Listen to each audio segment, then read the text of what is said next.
ഒരു നിമിഷത്തെ മനസ്സിന്റെ തോന്നലാണ് ഒരായുസ് ഇല്ലാതാക്കി തീർക്കുന്നത്. നിങ്ങൾ ഈ വീഡിയോ ഒന്ന് കണ്ടു നോക്കി. ആ കുടയും പിടിച്ചു പോകുന്ന ചേട്ടൻ വരുന്ന ട്രെയിന് മുന്നിലേക്ക് ഒരു കൂസലില്ലാതെ കയറി നിൽക്കുകയാണ്. അദ്ദേഹം മരിക്കാൻ വേണ്ടി തന്നെ കയറി നിന്നതാണ്. ട്രെയിൻ ഇടിച്ചിട്ടു, എന്തായാലും അദ്ദേഹം മരിച്ചിട്ടുണ്ടാവും. ജീവിച്ചിരിക്കാൻ യാതൊരു സാധ്യതയില്ല. നമ്മളിവിടെ മനസ്സിലാക്കേണ്ട ഒരു കാര്യം, നമ്മളൊന്ന് ചേർത്ത് നിർത്തിയാൽ തീരുന്ന പ്രശ്നങ്ങളെ പലരുടെയും ജീവിതത്തിലുള്ളൂ. അദ്ദേഹത്തിന്റെ ആ മനസ്സിൽ എത്രമാത്രം സങ്കടങ്ങൾ ഉണ്ടായിരുന്നായിരിക്കാം, താങ്ങാൻ കഴിയാത്തതിലും അപ്പുറം സങ്കടങ്ങൾ ഉണ്ടായിരുന്നായിരിക്കാം.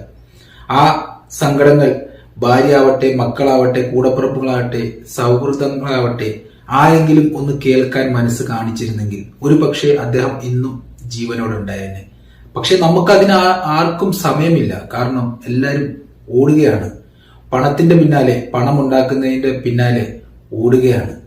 പണം നമുക്ക് നല്ലതാണ്, അത്യാവശ്യമാണ്. പക്ഷേ അതിന്റെ കൂടെ നമ്മൾ ഈ രക്തബന്ധങ്ങൾക്കും സൗഹൃദ ബന്ധങ്ങൾക്കും കൂടി വില കൽപ്പിക്കണം.